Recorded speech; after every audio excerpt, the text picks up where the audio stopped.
In 1622, an English merchant ship struck a submerged reef off the northwest coast of an unmapped landmass and broke apart in the dark. 93 of the men aboard died in the wreck itself. The rest escaped in two small boats and sailed nearly 2,000 kilometres to safety. This was the first recorded European shipwreck on the Australian coastline. It happened 148 years before Captain Cook is popularly credited with the European discovery of Australia, and 207 years before Western Australia's first official colony was founded. That ship was not alone. Between 1622 and 1727, a sequence of large ocean-going vessels, English and Dutch, carrying silver, spices, and hundreds of passengers struck this same stretch of coastline, decades apart, one after another. Some left survivors who vanished so completely that repeated rescue missions never found a trace of them.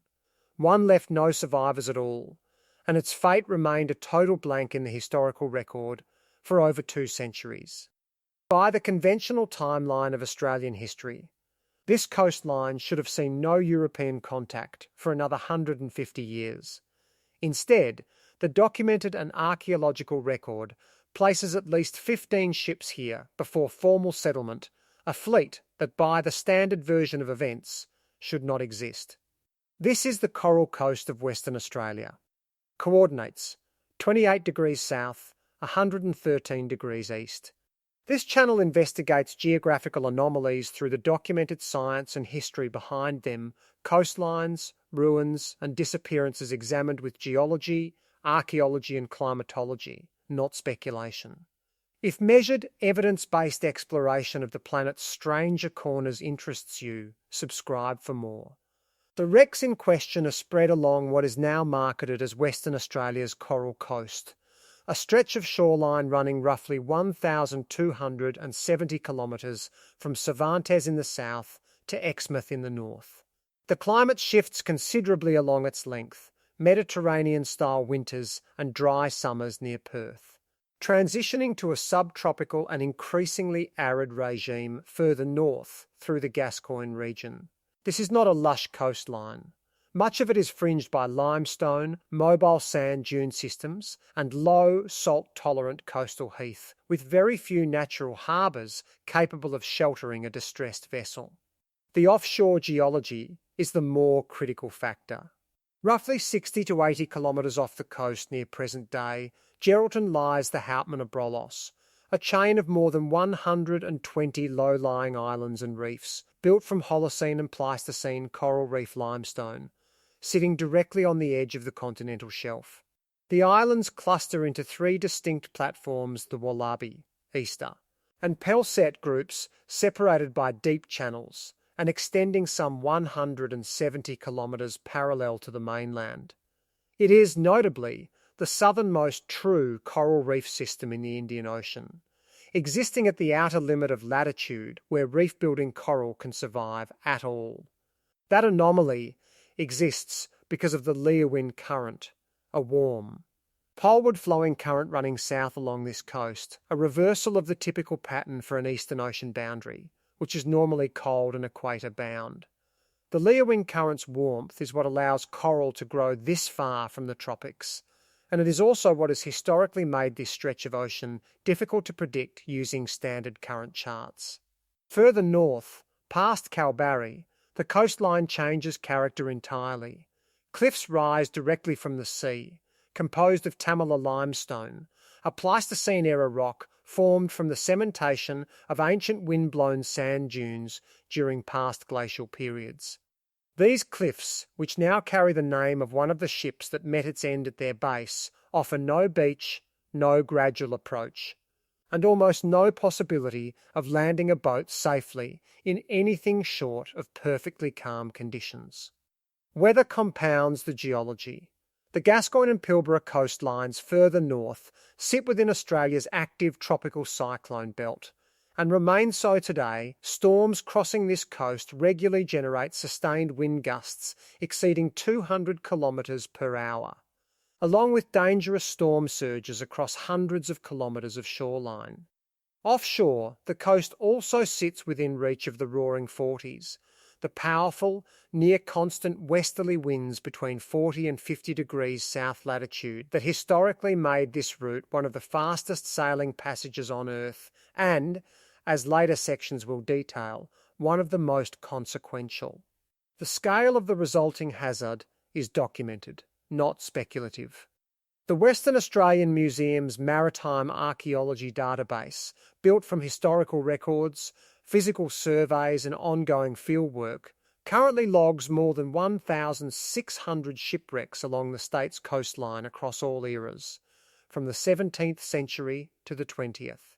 The overwhelming majority date from the colonial and post-colonial periods. But a smaller, distinct cluster predates Western Australia's formal 1829 settlement entirely. One English East India Company vessel, 4 ships of the Dutch East India Company, and several more 19th century arrivals, including a Portuguese trading vessel wrecked on Ningaloo Reef in 1816, while still following a centuries-old China route. Add to this the ships known to have vanished on this exact crossing, without their wrecks ever being located at all, and historians researching this pre-settlement cluster regularly place the combined, confirmed and strongly inferred total at close to 15 vessels, the ghost fleet this video concerns itself with. Even the region's oldest surviving European place name carries a warning embedded directly into it.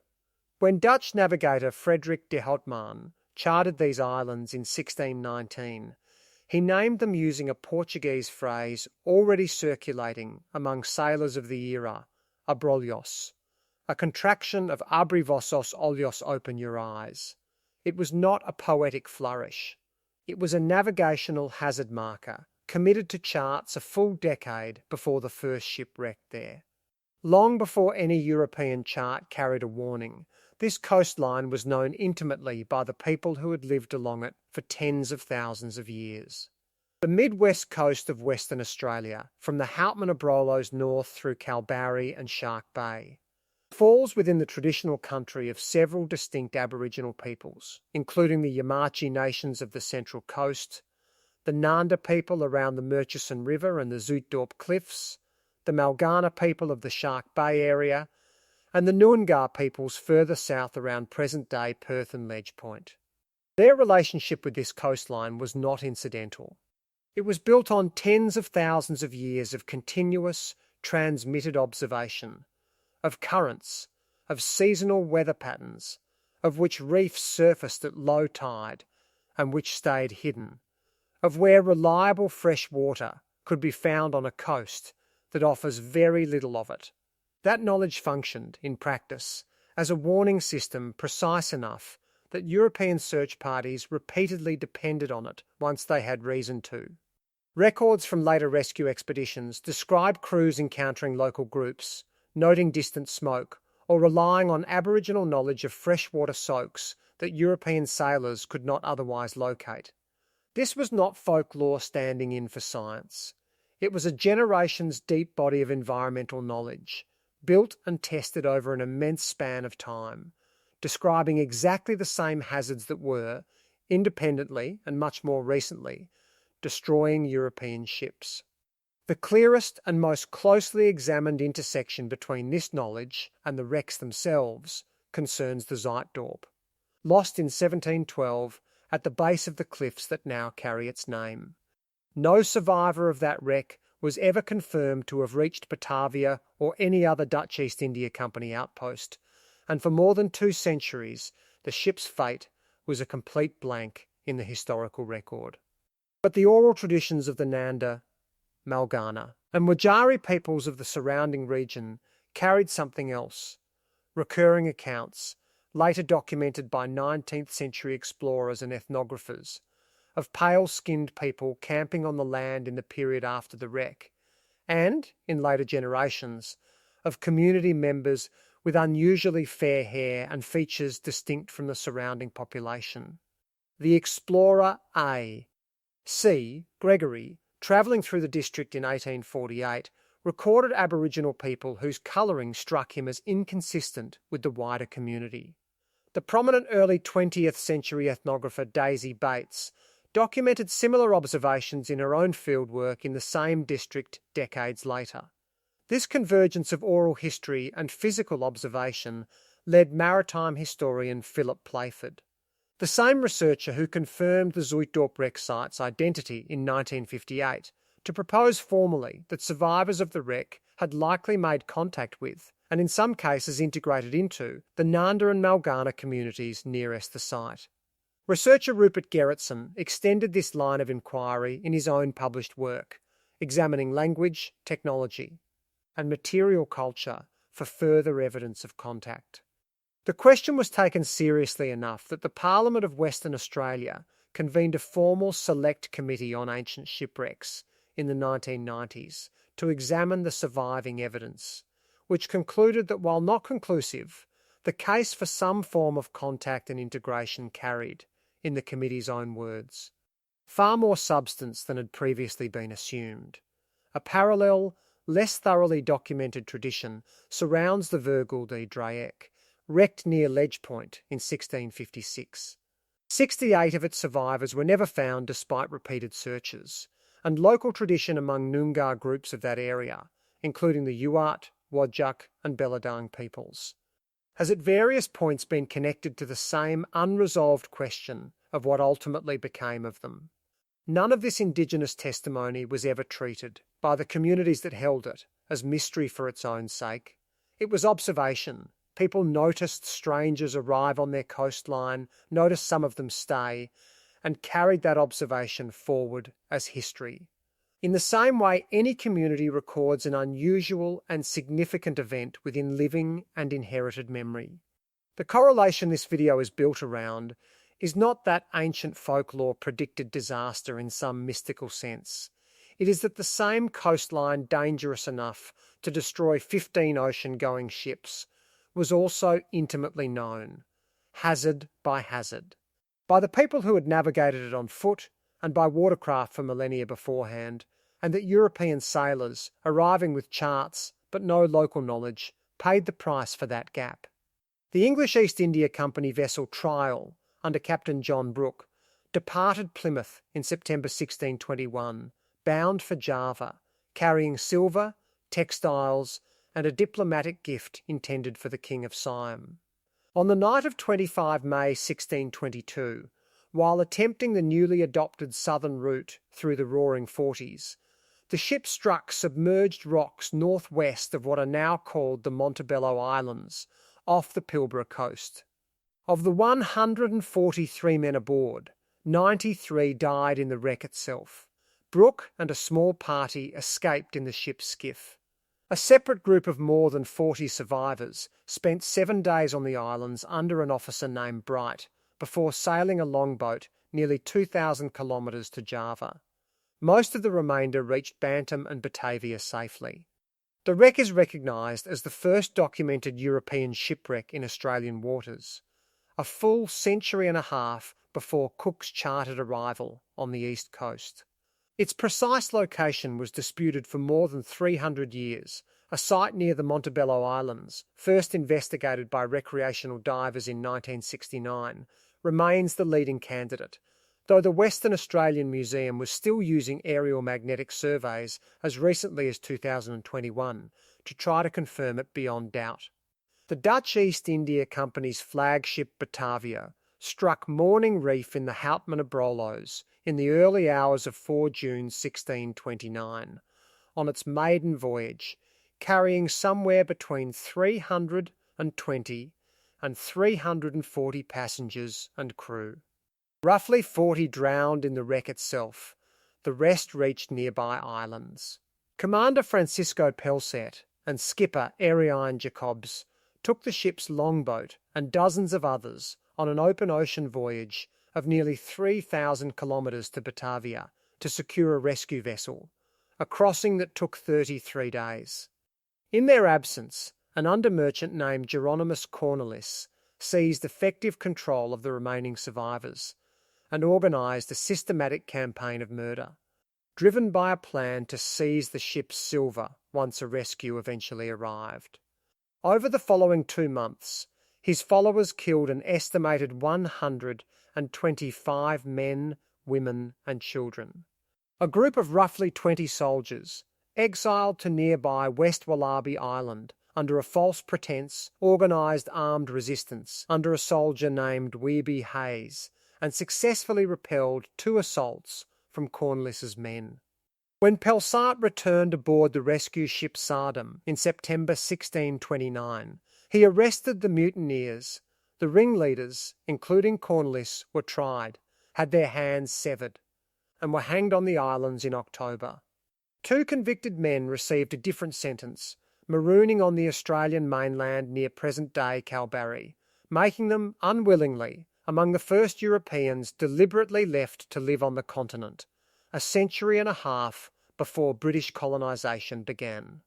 The Gilt Dragon, carrying 193 people and a cargo that included close to 80,000 guilders in silver, struck a reef near present-day Ledge Point on 28 April 1656. 75 people reached shore.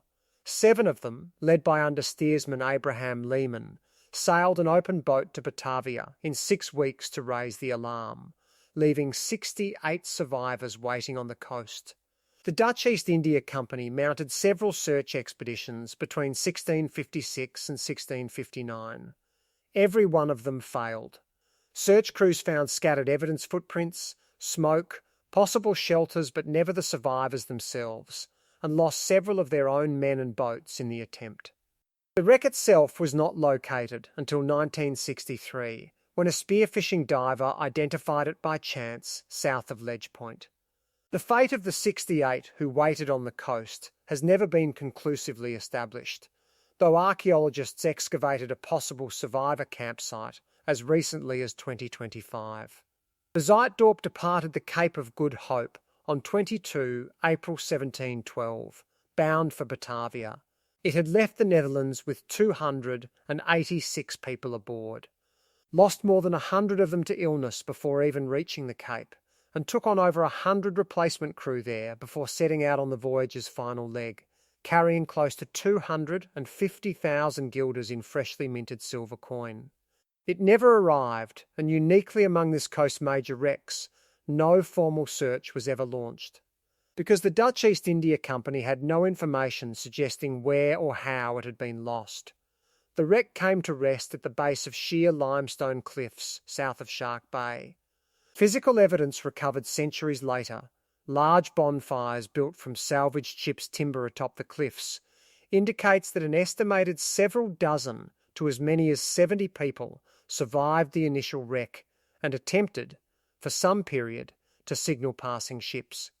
No confirmation of their fate ever reached the outside world. The wreck itself went unidentified until a station stockman named Tom Pepper found relics on the cliff top in 1927. Formal identification followed only in 1958, and the wreck site itself was not physically located until 1964, 252 years after it went down. Local tradition, colonial folklore, and nearly 2 centuries of popular retelling have all offered supernatural explanations for this coastline's toll. The documented, tested science behind it is more unsettling than any of them. Stay with us and consider subscribing before that explanation arrives. Given the concentration of wrecks, disappearances, and unresolved survivor stories along this coastline, it has attracted more than its share of speculative explanation over the past 2 centuries. 4 categories of theory recur consistently, and each is worth addressing on its own terms. The first is the Bermuda Triangle framing, applied informally to this coast in tourism writing and popular media, occasionally with suggestions of localised magnetic anomalies interfering with navigation. No peer-reviewed geophysical survey of the Houtman Abrolhos or the wider Coral Coast has identified any magnetic anomaly distinct from ordinary regional variation, the kind of gradual, well-documented compass deviation that 17th and 18th century navigators already had to calculate manually, with imperfect tables on every voyage they undertook. Where compass error contributed to a wreck, as it plausibly did in several of these cases, it was an entirely ordinary limitation of the instruments and charts available at the time, not a localized or unexplained field effect. The original Bermuda Triangle itself has never been shown to have an elevated loss rate relative to comparably trafficked waters once the underlying data is properly normalized, and no comparable claim has held up under scrutiny for this coast either. The second is a broader category of pre-Dutch discovery theories, proposals that Portuguese, Chinese, or other seafarers reached and charted this coastline a century or more before the Dutch East India Company's documented arrivals, based on disputed early maps and occasional claims of unidentified wreckage or debris. Professional maritime archaeologists, including the Western Australian Museum's own Maritime Archaeology Department, which has physically surveyed the great majority of candidate sites along this coast, have not verified any pre-17th century European wreck here with datable material evidence. Every confirmed wreck along this stretch of coast, from the trial onward, carries artefacts, coinage, or construction techniques that place it firmly within the documented Dutch and English trading era. The absence of confirming evidence does not, on its own, prove that no earlier contact ever occurred, but it does mean these particular theories remain speculative rather than established, and they are treated that way by the researchers who have actually dived and catalogued the wrecks. The third concerns the survivor integration question raised in the previous section, and it deserves particularly careful treatment because it is the one area where a specific testable genetic claim was actually made and actually checked. Following decades of oral history and physical observation suggesting Zuytdorp survivors may have integrated with Aboriginal communities near the wreck site, researchers proposed a specific mechanism, a rare inherited blood disorder called porphyria variegata, identified in some Aboriginal individuals in the Shark Bay region, and known to trace to a single genetic origin among Afrikaner families in South Africa, dating to a 1688 marriage in Cape Town. If a descendant of that same Dutch lineage had been among the replacement crew taken aboard the Zuytdorp at the Cape in 1712, the theory proposed that specific genetic marker could have entered the local Aboriginal population through a shipwreck survivor.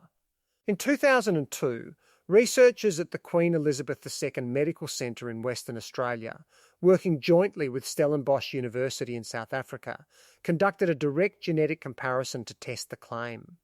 The result did not support it. The porphyria variegata mutations identified in the Aboriginal cases did not match the specific South African founder mutation, meaning this particular genetic thread does not trace back to the 1712 wreck. It is worth being precise about what this does and does not settle.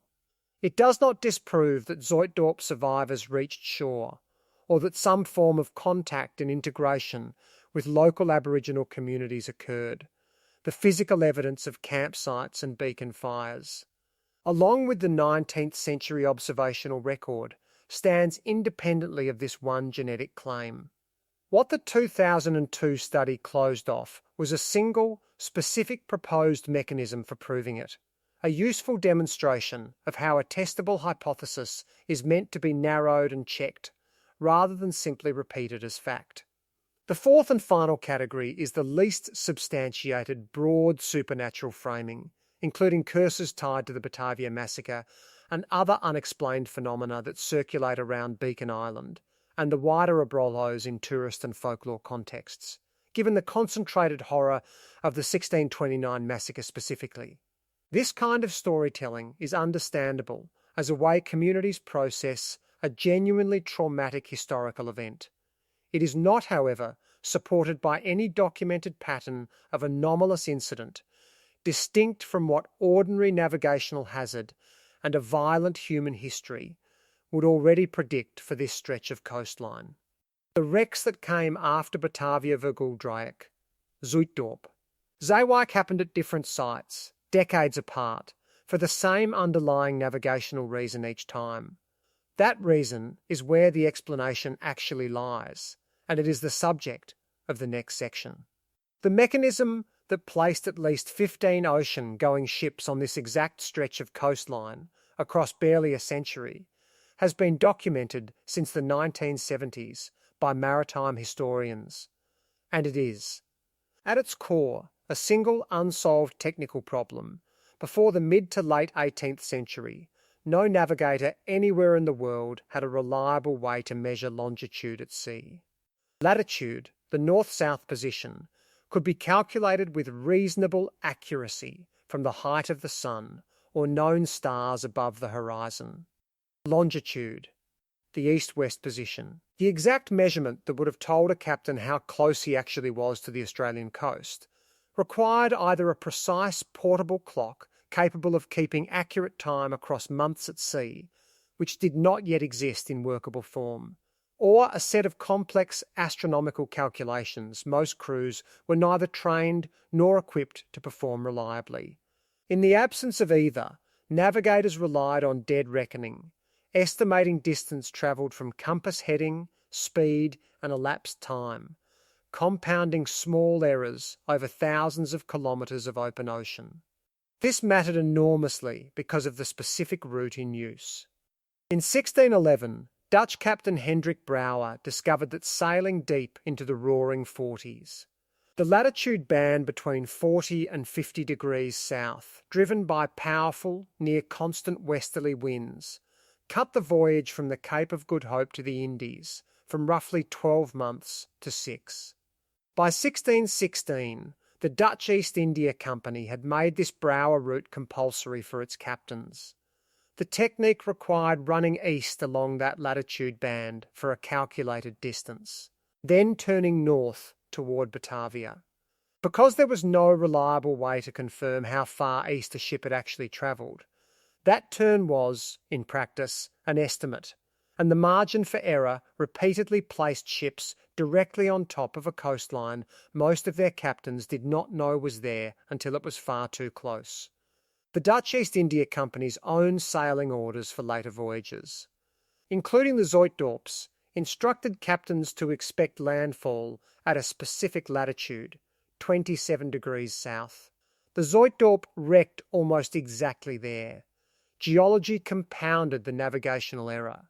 The Houtman Abrolhos and the reef systems further north sit at the edge of the continental shelf, where seafloor depth changes abruptly from open ocean to a matter of metres within a short distance, precisely the kind of feature that produces minimal visual warning until a ship is already on top of it.